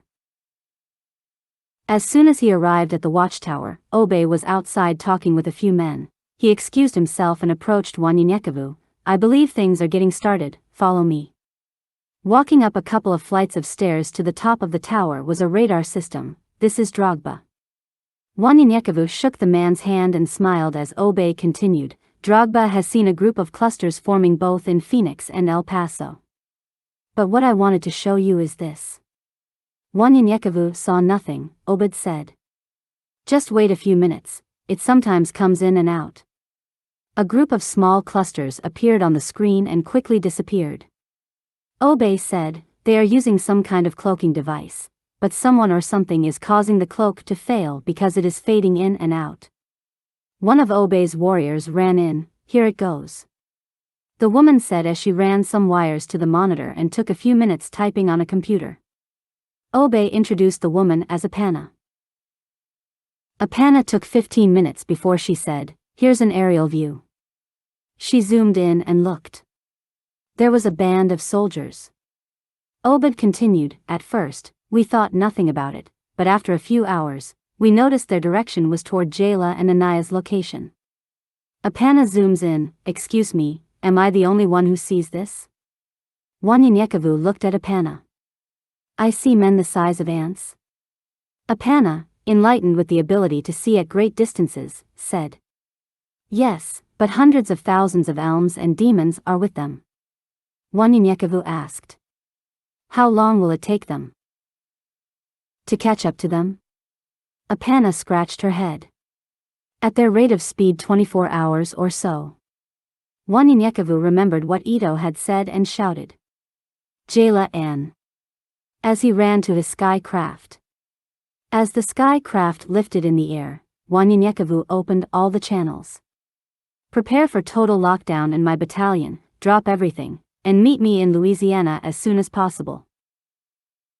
Wanyenyekevu realized that all communication had been blocked somehow, so he continuously radioed ahead to each location until he got a signal. This is Wanyenyekevu.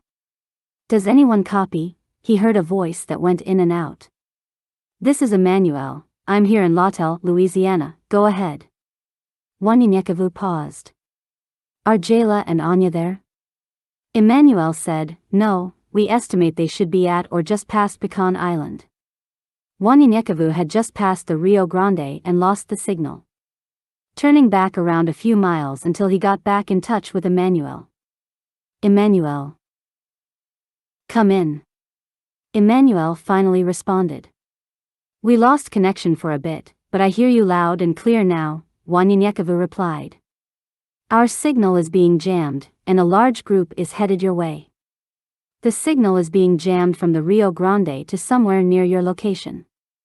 My battalion is on its way, and I will give them the details, but I need you to contact any. No. All groups after you to prepare for battle, minus the group in the entrance at the truck stop in Tallulah. They are to stay.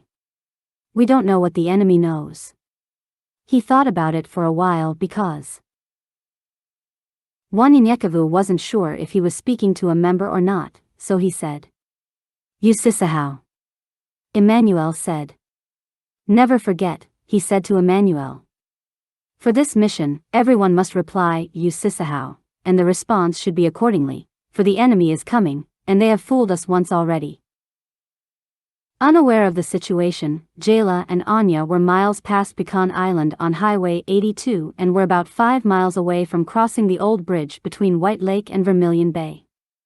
They gathered all the units at the rest stops because they would combine as one unit once they reached Tallulah and head home together. Anaya called ahead to tell the troops to get ready and pack up because they would be there within a day, but there was no answer, and she tried to call Jayla and tell her of the problem because she was ahead of the group. But all she heard was static. Anaya shouted, stop. Something is wrong. Everyone, check your equipment. Everyone noticed that their radio didn't work either. A young man approached, not only is my radio not working, but my cloaking device is also off. Jayla took a moment to think, hurry to the bridge, it's going to take a long time for all of us to get across instead of one at a time. We will have to wait until the person in front of us gets at least 10 to 15 feet to the end of the bridge where it's the strongest. Jayla called for all the speedsters, there were 13, go search the area in all directions 2 at a time and see if something is going on and meet us on the other side. You three, stay here just in case we need you to cross the bridge. The speedsters left, headed in all directions, then Jayla shouted to the crowd, let go. Double time. Jayla led as Anaya covered the rear. Piling on sky crafts and hoverboards, they raced to the other side of the bridge. Dropping off individuals and returning to get the rest, some speedsters returned once everyone made it to the other side with nothing to report, going as far as 50 miles. But two still needed to show up. Jamal and Eddie, who were headed northwest, have gone to radio silence, one speedster said. Jayla and Anaya lay explosives across the bridge but waited for the rest of the speedsters to return. Uncertain what to do until the last reminding speedster returned. After an hour, Jamal and Eddie returned. Jamal reported, there are hundreds of men and thousands of hideous minions and demons trailing them. They are trailing behind us. Eddie politely interrupted, seeing the pack, we split up. Some are a few miles north of us and heading to Lautel. Abuxigan's new friend kept asking him what was being said. Abuxigan interpreted for a bit until he got frustrated trying to interpret and listen to the men simultaneously. Demons are coming after us. Big ones, little ones, all of them imperial, aerial, subterranean, lascivious, aqueous, and terrene. They are all coming to kill us. Now, shut up.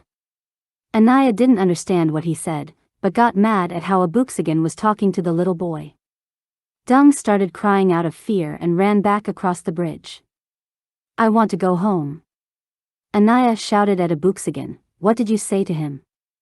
Abuxigan shouted back, I told him that the imperial, aerial, subterranean, lascivious, aqueous, and terrene were all trying to kill us.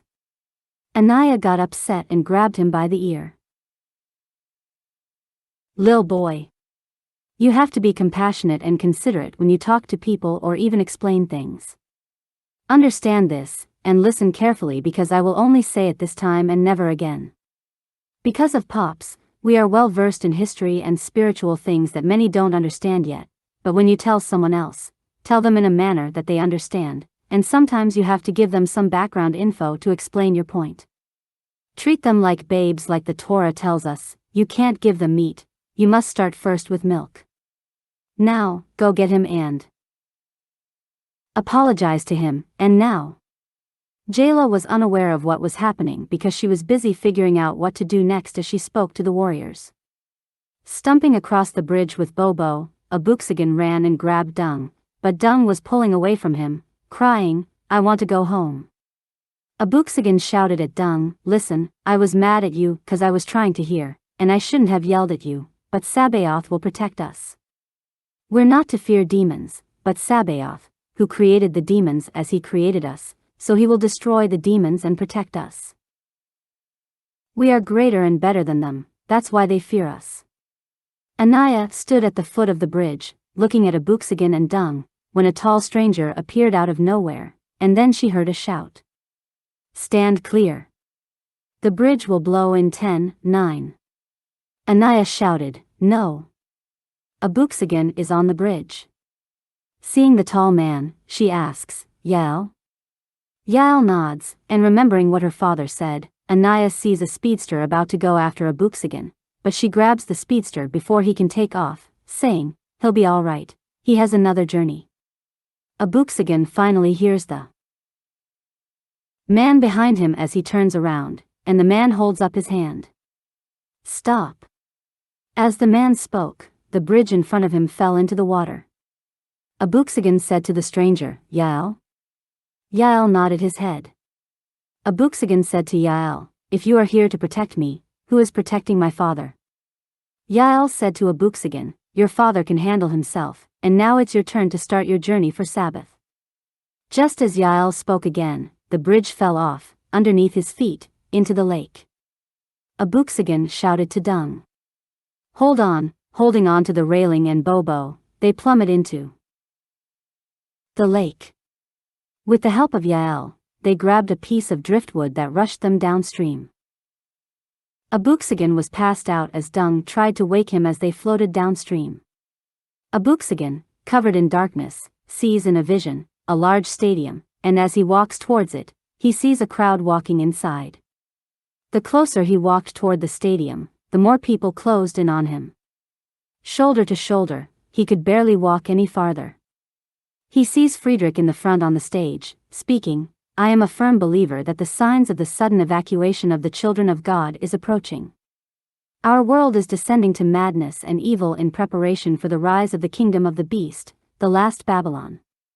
That is why the power has been so great among God's true people. It is to prepare us. Not all will be taken because not all have sold out.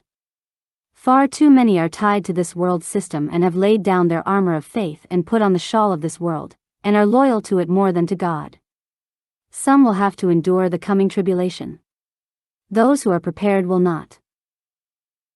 Lastly, ask God to fix that thing, that which stands between us and our liberation and deliverance and blessings." Last night, he admonished that for him to fix that thing, we had to first let go of it. It can be hard to let go of what we have held to for so long. We often fear the space that letting go will leave behind. We fear facing the unfamiliar or the sense of being alone in the absence of what was there for so long. But God said, "Behold, I create a new thing." But to do that, we must let go of the old to create that space He can fill. Have you ever wondered how the Roman barbarians could rise to power and strip from us the glories of being African kings and queens, and establish a kingdom of iron on top of fields of gold? Have you ever wondered how a man of peace whose message of hope and love has saved and changed the lives and souls of millions long after his death could be publicly tortured and murdered on a cross by those he came to save? If you ever wondered how this man's followers and their families could later be rounded up and publicly slaughtered while thousands watched from stadium seats in theaters of blood? If you have ever wondered how millions of indigenous people living in peace in their own lands could be invaded without warning, uprooted, and subjected to genocide, and their lands taken, while simultaneously, hundreds of millions more of their black kin abducted from the motherland, mass enslaved and shuttled around the world to build nations headed by those who believed they had no rights worth respecting, their bodies playgrounds for global atrocities that were unimaginable? It took centuries for them to get free. If you ever wondered how one man could rise to power in one nation while the world sat idle, slaughtering millions while shuttling them on death trains to camps of terror and chambers of horror. If you ever wondered how the hell could rain from a heavenly sky and sedition's flames erupt from below in worldwide conflagration destroying earth and millions of destinies. Or how freedom is dimmed in the light of liberty, and thunderous silence can drown voices out. Ladies and gentlemen, I give you apathy. Its weapons of mass indifference cost more lives than iron or steel. A timeless, invisible war fought by sideline soldiers on bloodless, gutless fields of passivity. Those for whom the cost of doing nothing is worth the price of the freedom to not act for the cause of self. The result of which is the sacrifice of the many for the benefit of a few who give up nothing to gain everything. Friedrich continued as a Buchsigen tried to reach him, pushing forcibly toward the stage. It got harder and harder to reach Friedrich. It came to a point where he couldn't go any farther. A Buchsigen shouted, "Friedrich!"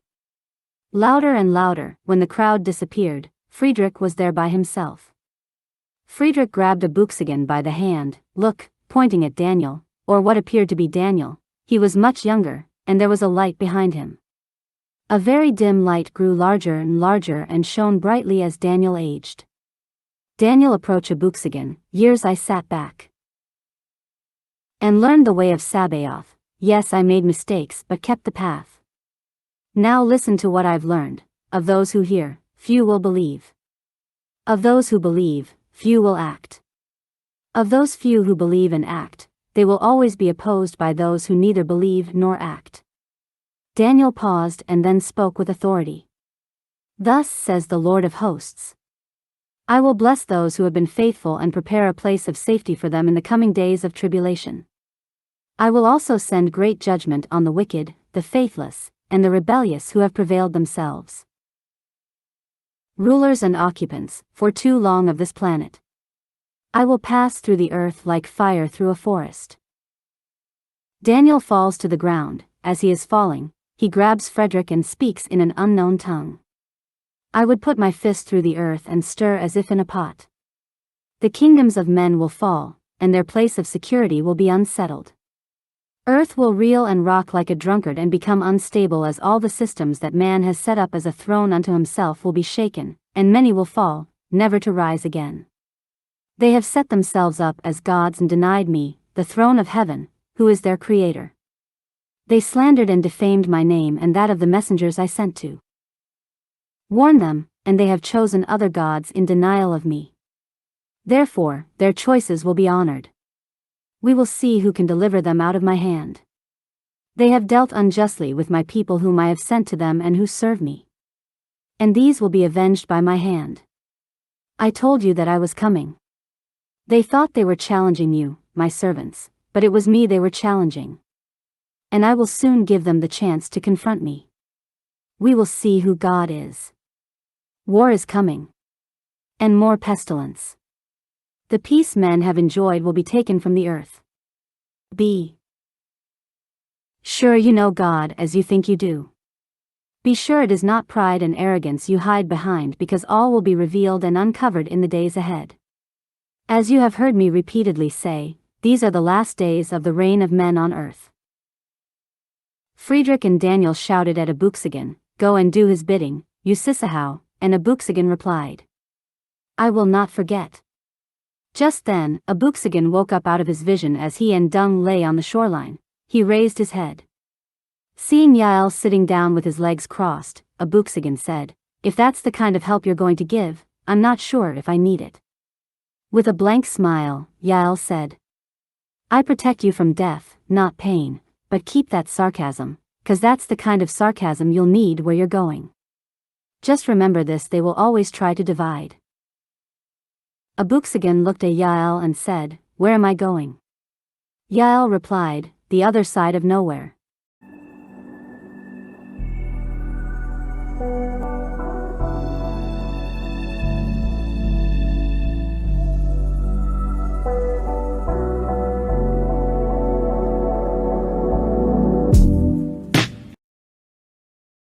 Chapter 18, Kakahoya and Vala. Cush looks at Mammalean. "The other side of nowhere, that don't make no sense." Mammalean sits there about to answer Cush and hears, "Kakahoya? Kakahoya." Mammalean acts as if she didn't hear Vala calling her. "Kakahoya!" Mammalean turns and yells back, "Vala, Vala, oh Vala. Don't you see I'm telling Cush a story? What do you want, man?" As she turns back around, she sees Cush snickering and grinning. "Boy, what ails you?" Cush smiles. "Nothing, Mammalean." Mammalean takes a deep breath. "Now, where were we before we were so rudely interpreted?" "Oh, yeah, hours had passed before Wanyenyekevu caught up to Jayla and Anaya." A sigh of relief rushed through his body. "Okay, you're safe," he said, looking around. "Where's Abuxagan?" Anaya felt bad because she yelled at Abuxagan and started crying on Wanyenyekevu's shoulder. "I didn't know those were the last words he would hear from me." Wanyenyekevu smiled. "If it were words from the heart, it was words from Sabaoth. Sometimes kind words are not what some of us need. Stern words from the heart, and out of love can help us just as well. Now cheer up and get ready for a fight. I might be ahead of them by a few hours or maybe not." Wanyenyekevu's battalion started showing up in groups, giving him updates on what they had seen on their way there as they tried to conceal their whereabouts. Wanyenyekevu asks, "What do we know?" One of his men answers, "Well, the signal is blocked from the Rio Grande to Lautel, so no communication." Pointing at the destroyed bridge. "Humans can't cross this bridge, but the demons might. They are divided with one group headed here, and another headed toward Lautel." One of Wanyenyekevu's top lieutenants, Anaya, said as she pulled up a map. "The group south of us, divided here, in Lake Charles. One group headed down Interstate 10, and the other broke off and headed south on Highway 27, so we think they are on Highway 82 by now. We also think that they think we are going to Lafayette." Wanyenyekevu took a seat and thought for a minute. "Everyone who's going to Tallulah, Take off y'all tracking device and hand it to Jayla and Anaya. You guys send your pets to Lafayette along with your unit. If they don't know we're going to Lafayette, they know it now. Once you get there, find a location, leave your trackers there, and make it look like a campsite. Then backtrack back to, taking out his map, Lawtel. Once there, gather the rest and meet us at. Wanyenyekevu's heart tugged at him. He thought about the many years he followed Sabaoth and did as he was told, and all the years how he helped people find their way to Sabaoth. His heart pounded like a drum. It felt like fire, as if he knew what Sabaoth wanted. His trip to Arizona, his wife, his kids, and all these years. Years of bliss and joy, and then suddenly, a chill came over his body. Wanyenyekevu started to shine, and everyone saw the glow like the glow that shone over Friedrich. Anaya, my dear sister, we are the children of the Almighty. I need you to reverse your thought pattern. We are the children of Sabaoth and whom we serve, and he has put you in charge of our plan of action, for we are going to attack. No more running. It's that time. For those whom he wanted to go to Tallulah are there already minus these few. We must meet the enemy face to face and destroy them where they stand. Anaya smiled and ran off. Wanyenyekevu turned to his captain. Take 20 men with you and take these children home to Tallulah. Jayla and Anaya, grab your friends from Africa. It's time to fight alongside your father. Would you do me the honor of assisting me in battle? 'Cause we have El Paso to deal with, and Phoenix is getting ready to attack our home. We will take care of Phoenix when we leave here. Jayla and Anaya said simultaneously. We would be honored. Anaya came running to Wanyenyekevu. To battles it is. The closest ones are about 45 minutes away, but the group coming by Highway 10 is near Lawtel. Still, we cannot contact them without compromising our plan. Wanyenyekevu said. Gather all the speedster. Anaya continued. Those headed our way, we must destroy them first and then head up north toward Lawtel. Wanyenyekevu yelled as loud as he could and with pride and courage. Impy! His men felt great honor as they stood in their stance, and no one said a thing. Yusisahau! Wanyenyekevu shouted as everyone shouted back. Never forget! Wanyenyekevu instructed the captain to send his unit and the children to Tallulah, saying, Make haste, unless you want to miss out on all the action. Return to us near Lawtel when you're finished. Everyone else jumped on their sky craft with Jayla, Anaya, and their pets marched beside them, heading southeast, stopping at the edge of the broken bridge waiting for the first sight of the enemy. Anaya grabbed her san as she shouted to her unit. Everyone grabs your san. Pour out the content and rub it on the paws and jaws of all your animals and your weapons. As Anaya took command, Jayla was impressed and just watched in awe. A tear falls from Jayla's eyes. Do as she says. She commands her battalion. Wanyenyekevu shouts before he leaves the group. I am used to telling my people what's going to happen before it happens, my gift from Sabaoth, but here, now, there's no communication, so now it's you and Sabaoth. Let him guide you and let us fight in the name of the Most High. Just as he said this, at a distance, they could hear a buzzing noise slowly approaching them. Wanyenyekevu and his men stood in front of the previously blown bridge, and a few feet behind them were Jayla and Anaya and their men. Wanyenyekevu men were in a V-shaped formation on the bridge, exposing Jayla and Anaya's presence. Thousands upon thousands of minions of all sizes walked on top of each other, and moved recklessly forward them. There were a handful of humans, hundreds of Abenians, and a few giant demons who followed behind. Seeing Wanyenyekevu in front of them, one of the demons commanded, Surrender or die! Wanyenyekevu laughed. I'm going to have to take the second choice, if you don't mind, and see indeed if you can kill me. He shouted back to his men. Iwa! Followed by his men, who shouted back, Yusisahau! And attacked the herd as those that leaped across the broken bridge. The larger demons made a bridge out of themselves as the rest climbed over them. The speedster drove through the crowds with their samurais dressed with the blood from their sands, destroying thousands as they crossed the makeshift bridge, where Tallulah and Anaya picked them off with their hyenas. Wanyenyekevu and his men jumped off their sky craft, picking off the rest of the men with no effect at all. The greater demons fought as hard as they could just to be treated as pawns in a game of chess. Wanyenyekevu yanked a man off his feet and threw him into some stones. After 2 hours of interrogating him, Wanyenyekevu looked the man in his eyes. Truth is truth, and lies are lies, but your heart is filled with enough evil for an entire nation. Taking his grandfather, old Colt 45. I have never shot this gun once in my whole life until now. Your hatred is the same kind that killed my people of old. A reprobate hatred. And shot the man in the middle of his forehead. Wanyenyekevu and his men jumped on their sky craft, and Wanyenyekevu shouted to Tallulah and Anaya, Met you near Lovell? Anaya shouted, Yasissa how? As they all raced to Lovell. As Wanyenyekevu got closer, he kept calling his men near Lovell until he heard from them, because the signal was still blocked.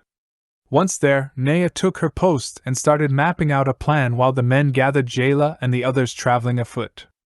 Wanyenyekevu. It was Obey and Friedrich. Go ahead. Wanyenyekevu replied. Obey reported. Phoenix and El Paso are headed our way. The estimated time of arrival is 36 hours for Phoenix to reach us. For some reason, they are going extremely slow. They have large mechanical equipment that looks like cannons heading our way. They are slow but steady. Anaya heard the conversation. Let's go through their equipment and jam their radios before they even know it. What's good for the goose is good for the gander. Wanyenyekevu smiled. Let's do that. But first, we must defeat these small groups before they discover where our people went. Rushing toward the enemies as their team was just a few miles behind them, waiting for their signal. After a few hours, they attacked them from the rear, and Wanyenyekevu attacked them in front. Within 30 minutes of the battle, Tallulah and Anaya, alongside the groups in Lovell, flanked them and slaughtered the entire army. Wanyenyekevu shouted. Full speed ahead back home, we have more coming. Anaya called out. We will come across the army in El Paso before we reach home. Wanyenyekevu thought about it. Send scouts and speedsters to see what we're up against. Anaya sends 5 men ahead of them to scout the enemy headed toward Tucson. Wanyenyekevu, racing toward home, looked for Anaya, seeing her with a straight and focused face. He pulled up beside her. Kandaka! He shouted. The kingdom of Nubia, centered in Sudan and southern Egyptian Nile valleys, the ancient kingdom of Cush. Cush was based throughout Nepeta, and the word Kandaka comes from the feminine European name Candace. The Cush kingdom, also known as the Nubian civilization or Ethiopia, talks about the guardian of the treasures, Kandaka, the queen of Ethiopia. The first to hold the title of Kandaka in the history of Sudan is the first queen, Kandaka Amani Rinus, or Amani Rina, the wife of the Meroitic king, Tritakas, who succeeded him after his death. Amani Rinus was the king's first wife and called her the Kandaka. The title during her reign became a new meaning, the Great Queen. From this day forward, we shall call you Kandaka. As he departed, she wept with honor. Kakahoya, now, it's been over an hour, now, and tired of waiting. Vala shouted as he had a look of frustration on his face. Kakahoya turned to Cush. Anyways, meanwhile, in Tucson, Daniel began speaking in a tongue no one knew except Frederick. Frederick wrote what was said instead of interpreting it aloud as commanded, and told everyone to write it down and not repeat it on any device, not even verbally. So, the men started writing and passing the notes around as quickly as possible. The message read, Never fight within 20 feet of the enemy, and if anyone does, the outcome is Sabaoth's. Mammalean saw the frustration on Vala's face as she spoke, trying to detect what he wanted. She stopped and turned to Vala. I can't feel you. Cush started smiling, and Mammalean asked. There you go, grinning and skinning again. What you and that old man got up y'all sleeves? Cush just smiled as Vala walked her to the house. Vala had cooked a large meal and laid it on the dining room table. I told myself I wasn't going to heat it up, no mo. But I did. As Vala sat cock-a-hoy at the table, Cush stood and watched as Vala nervously said, "Bo, loving the way you make me feel. Before, during, and after a conversation. It's great. Do I have to stop searching for love today? Question. Are you here to stay? I've felt this way before, with a few. Now it's you. They were lovely women, again. Now it's you. Hoping the feeling is the same, hoping you are true. Only time will tell, if things will remain. Or if you will go and be no more. If it continues, I want to tell you something special. On our wedding day, it's simply, I do. Small in stature, strong of heart. You know that's what I like. Large in knowledge, something I crave inside. Huge in spirit, a sparkle in my eye. Hope you understand these lyrics. Seeing a lot of things the same. We've been through the same. Love the same. Looking for the same thing. Would you like to carry something for me? My last name. Want to be more than a friend one day. A lover, a friend. A husband. Mammalean knew what Vala was reciting, and she got nervous and started crying as she finished the poem.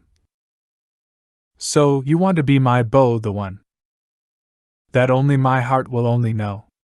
Entering into the depth of one another's soul, as we bond. And continue to grow. Understanding the meaning of love. Through the words we share. Leaning on one another when the load is more than one can bear. Reading your heart with the look in your eyes. Never allowing our love to die. Standing by my side through the storm of life. For you have chosen me to be your wife. For now and forever. Until death do us part. If you can promise that, you can have the key to my heart. You ask? If I am the one. Is this time for real? Only if we really understand how we feel. The love we share is not yet a physical touch. So, are you sure that it is me that you love so much? I never knew true love. I never thought it was for me. Now you tell me that it could be a chosen one even for me. That it is you, my love, so true, that I have waited so long to embrace. Standing at the altar now, love fills that space as we stand face to face. Friends and family had been hiding so long that they were tired of waiting. Cush knew it but had forgotten, because he had gotten caught up in the story. He signaled them as Vala took Mammalean inside. The people had gathered around outside. That's when Vala took Mammalean outside, and everyone cheered. Vala got one knee. So, you want to be my beau. The one that only my heart will only know. Entering into the depth of one another's soul, as we bond and continue to grow. Understanding the meaning of love. Through the words we share. Leaning on one another, when the load is more than one can bear. Reading your heart with the look in your eyes. Never allowing our love to die. Standing by my side through the storm of life. For you have chosen me to be your wife.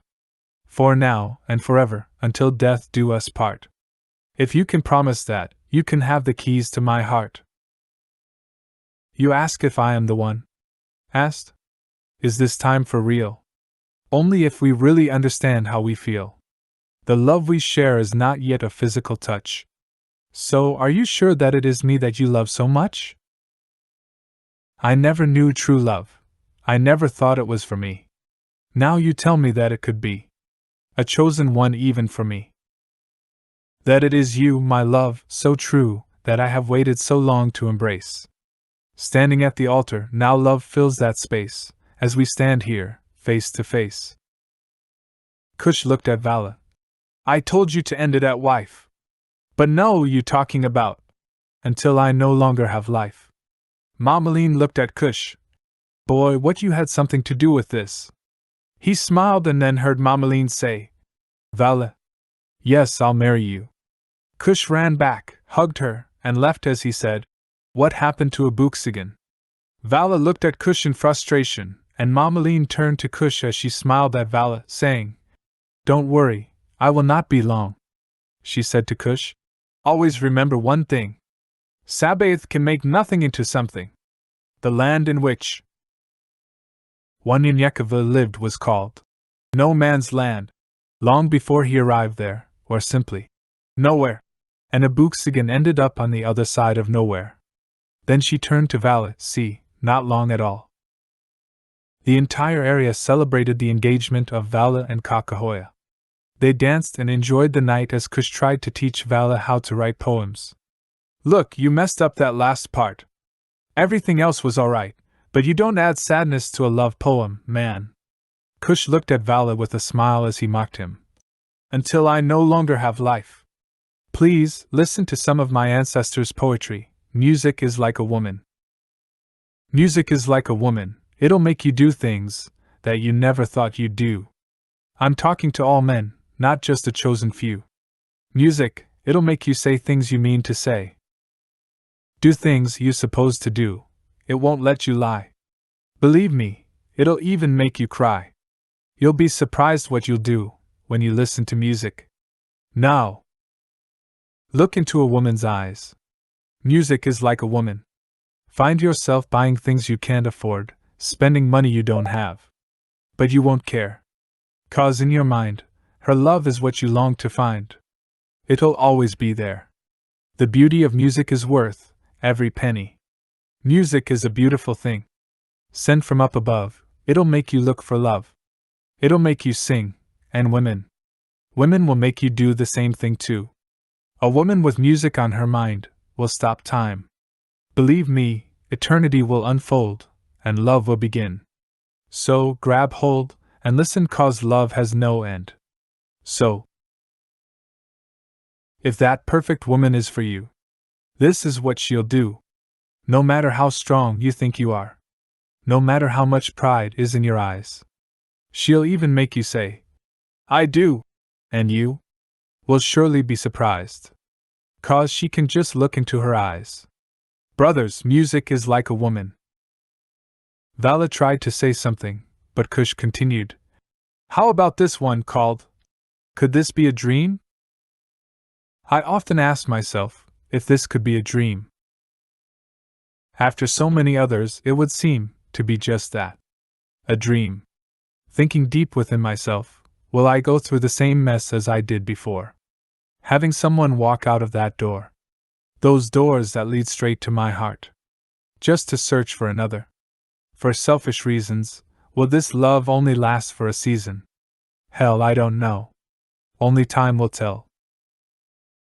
One thing I know, I will try until that one person opens my eyes. I know that many have been hurt before. I too have refused to talk to some, building up a wall as high as the sky. Until I realized, I can't hide the way I feel, the way I live, the way I love. But all the other times, I have seen what I didn't like, and it all ended up in a fight. Pain, and loud cries. Yes, I have seen those things, and act like it wasn't there. I will be honest this time. Relay all my feelings in a way that we will both know if it's true love. I will know if this love will stay. Now, I said that to say this. She likes what I like, she loves what I love. And that includes the Lord. She's from the south. Knows how to tame her mouth. Thinking not yet knowing, if I will take a journey with her, explore her love. And see if it's from above. I think I'm falling in love. That is what it seems, but could this be a dream? Vala stopped Cush. I know what you mean, but it came from my heart and not what I wanted to say because I meant it. When you get as old as I am, death means nothing but death. Here's one I wrote last night. Do you see what I see? Do you see what I see? Angels in the night, singing, dancing, rejoicing. Because we met. Do you hear what I hear?